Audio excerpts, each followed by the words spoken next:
Agora a gente já parte para o nosso bate-papo com Vladimir Morgado, diretor jurídico do Instituto de Auditores Fiscais do Estado da Bahia, o IAF. Os auditores têm se reunido para discutir tributações no Brasil e a gente fala agora sobre isso com Vladimir. Café Duplo, entrevista. Muito bem-vindo, seja bem-vindo aqui ao nosso Café Duplo. Bom dia, Bruna. Bom dia, ouvintes da Rádio Câmara. Satisfação enorme falar com vocês. Consegue me ouvir? Consigo sim, tá um pouquinho baixo, se puder ir para um lugar que a gente possa ouvir melhor, mas consigo ouvir sim. Muito bom dia. Bem, o governo, apresentou nessa semana passada a proposta de reforma tributária para o país. Agora resta saber, neste momento a gente precisa mesmo de uma reforma como essa? Seria o momento ideal para isso?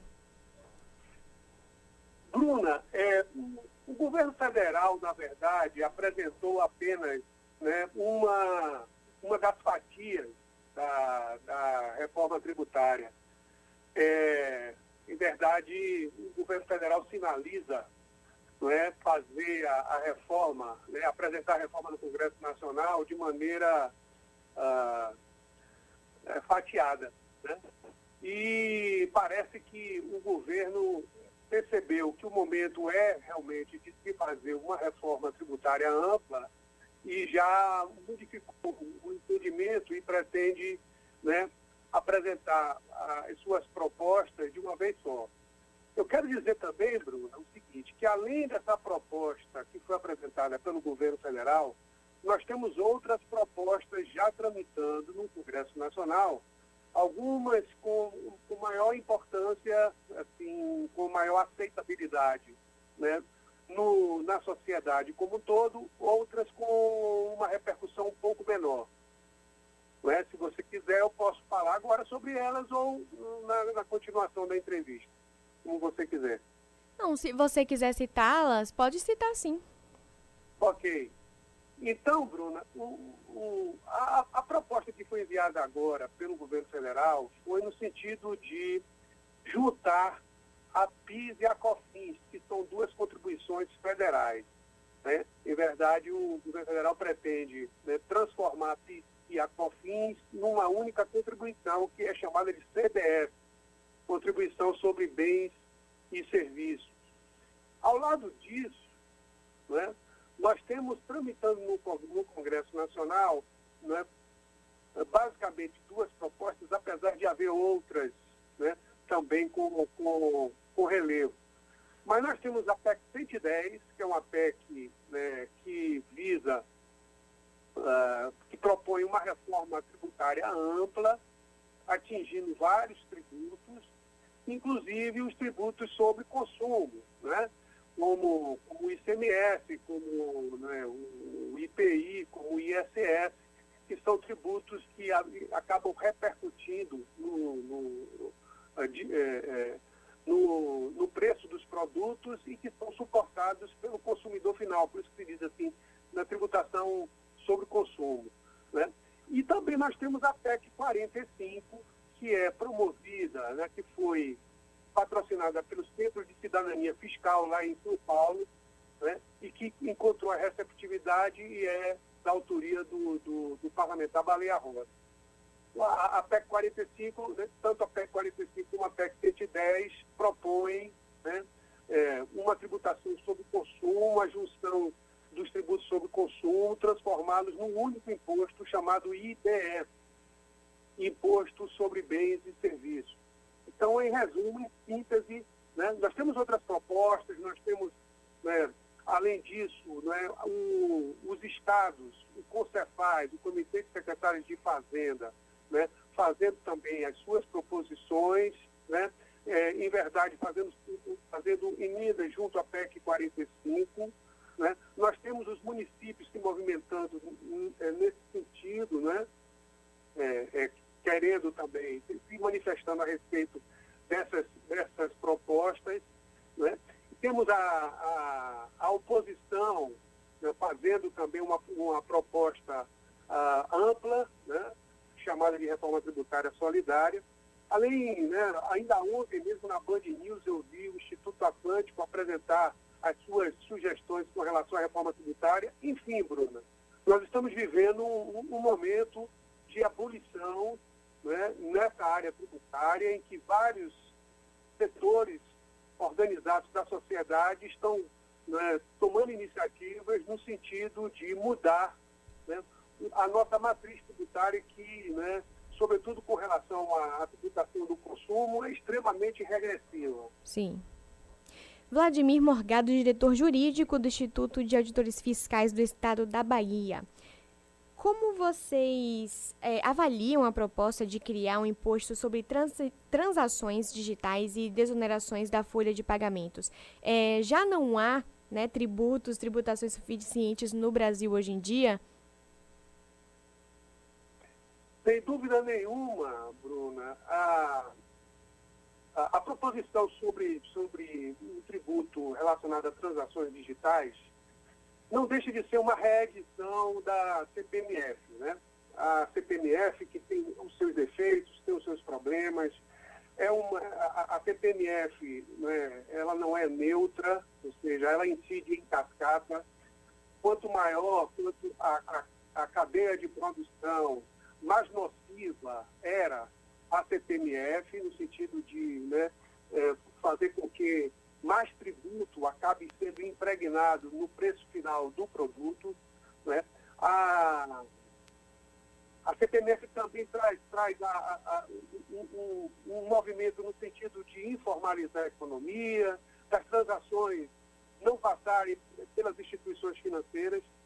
E parece que esse imposto sobre transações digitais, né, sobre pagamentos digitais, tem essa mesma característica. Nós não temos ainda concretamente, porque o governo federal ainda não apresentou, mas nós estamos nessa expectativa de ver de que forma ela vai ser sugerida. Mas todos que militam na área, né, entendem que, né, esse tributo sobre pagamentos digitais nada mais é do que uma reedição atualizada da CPMF, que traz tantos prejuízos à economia do país e também aos cidadãos de modo geral. Eu ainda ontem vi que a desoneração da folha de pagamento, segundo o Instituto Atlântico, poderia ser compensada, e realmente a oneração da folha de pagamentos é um entrave, em que é quase uma unanimidade, né, entre os operadores do direito tributário, porque efetivamente, né, empregar pessoas, né, na formalidade, né, custa caro no país, e a desoneração da folha realmente ela é necessária, mas para isso é preciso haver uma compensação, porque a tributação sobre a folha visa suprir recursos para, né, a Previdência Social no país. E a Previdência Social já tem problemas seríssimos de caixa, de déficit, e é preciso haver uma compensação. E, portanto, né, eu vi, né, não através do tributo que incida sobre pagamentos digitais, mas através de outras formas de tributação que compensem, ou seja, desonerar a folha, mas como o Caixa da Previdência não pode ficar com déficit, substituir a desoneração da folha por outras formas de tributação que compensem. E, portanto, né, uma das proposições é criar uma tributação sobre o lucro bruto das empresas, né, como uma maneira de compensar. Muito bem, Vladimir. Quais os riscos, né, do aumento da carga tributária, desse projeto que cria contribuição sobre bens e serviços em substituição a programas de integração social e também em substituição à contribuição para financiamento da Seguridade Social? Bruna, a pergunta é muito pertinente, porque nós temos uma ampliação com a CBS, a Contribuição sobre Bens e Serviços, nós temos uma ampliação no campo de incidência, né? Então, os bens e serviços, de modo geral, vão ser alcançados por essa nova Constituição, e a preocupação toda gira em torno do setor de serviços, porque a iniciativa do governo é no sentido de estabelecer uma alíquota padrão, uma alíquota, né, geral, embora haja exceções, mas uma alíquota geral de 12%. Então, essa alíquota de 12% vai onerar, né, sobremaneira o setor de serviços. Aliás, né, este setor já se manifestou publicamente no sentido de que vai haver, né, aumento do preço dos serviços e isso vai repercutir negativamente, né, nos preços dos serviços que serão necessariamente repassados para o consumidor final. Então, isso poderá incidir na área de transportes, poderá incidir na área de educação, né, e em outros serviços, né, considerados importantes para a economia nacional, né, porque o setor de serviços é o que mais emprega no país, é o que mais gera empregos. E, portanto, muitas atividades na área de serviços poderão ficar inviabilizadas ou prejudicadas por conta desse aumento de carga tributária. 12% para a CBS no setor de serviços é uma carga muito alta, né? E, portanto, precisa de uma revisão por parte do Congresso Nacional. A gente conversa com Vladimir Morgado, que é diretor jurídico do Instituto de Auditores Fiscais do Estado da Bahia. Vocês promoveram um seminário online para discutir uma proposta de ICMS personalizado, né? Dá para explicar para a gente mais ou menos como funciona o método que é praticado hoje e como seria essa nova versão proposta por vocês? Bruna, em verdade, o ICMS personalizado é uma proposta que nasceu no Rio Grande do Sul, por parte de alguns auditores do Rio Grande do Sul. E nós aproveitamos, né, essa proposta, que inclusive já se transformou em iniciativa de projeto de lei, que está, né, por tramitar na Assembleia Estadual do Rio Grande do Sul.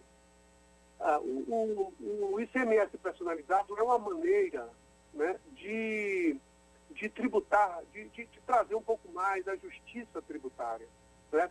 Deixa eu tentar mostrar isso com um exemplo.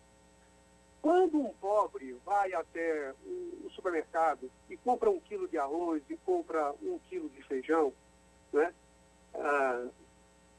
o imposto que o pobre paga sobre esse quilo de arroz, ou sobre esse quilo de feijão, ou sobre 1 quilo de alimento qualquer, é rigorosamente igual, tá certo, ao imposto que é pago pela madame rica que manda o seu motorista comprar esse mesmo quilo de arroz e esse mesmo quilo de feijão no mercado. Então, isso é o que se chama, no nosso meio, de regressividade, ou seja, né, não há uma distribuição equitativa, uma justiça, né, para que quem tenha menos capacidade econômica pague menos tributo e quem tenha mais capacidade econômica pague mais tributo. Portanto, né, a regressividade é extremamente nociva e não pratica a justiça fiscal, né, para todos. O ICMS personalizado veio nessa esteira, veio nessa linha de raciocínio. Ou seja,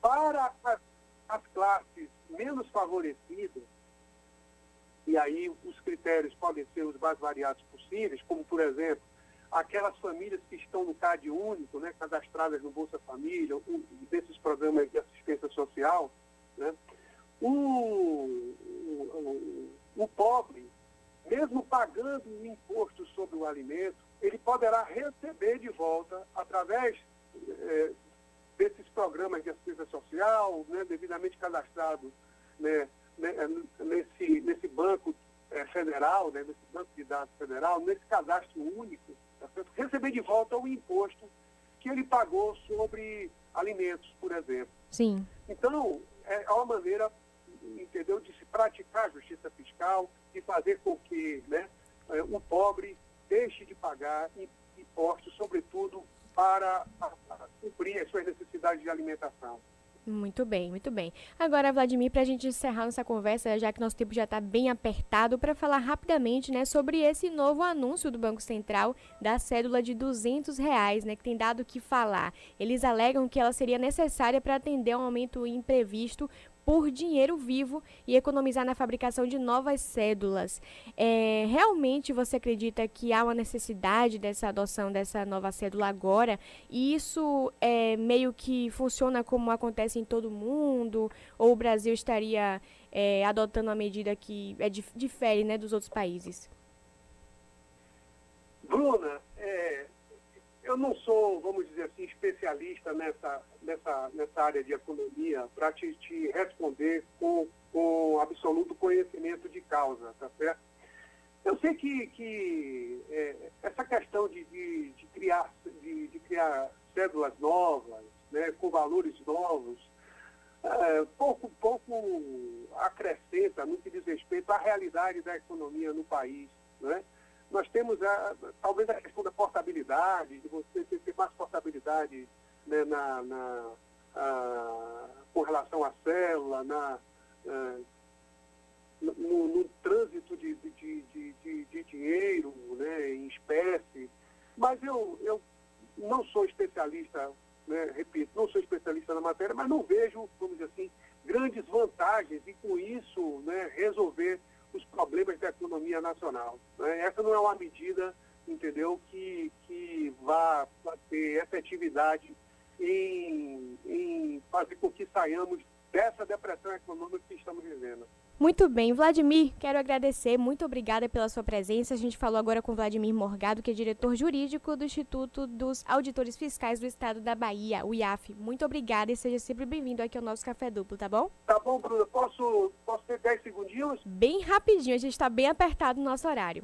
Agradecer ao nosso presidente, né, do IAF, doutor Marcos Carneiro, pela oportunidade, dizer que o IAF representa os direitos do auditor fiscal do Estado da Bahia e estamos sempre à disposição, né, de vocês para prestar os esclarecimentos. Obrigado, Bruna, pela oportunidade.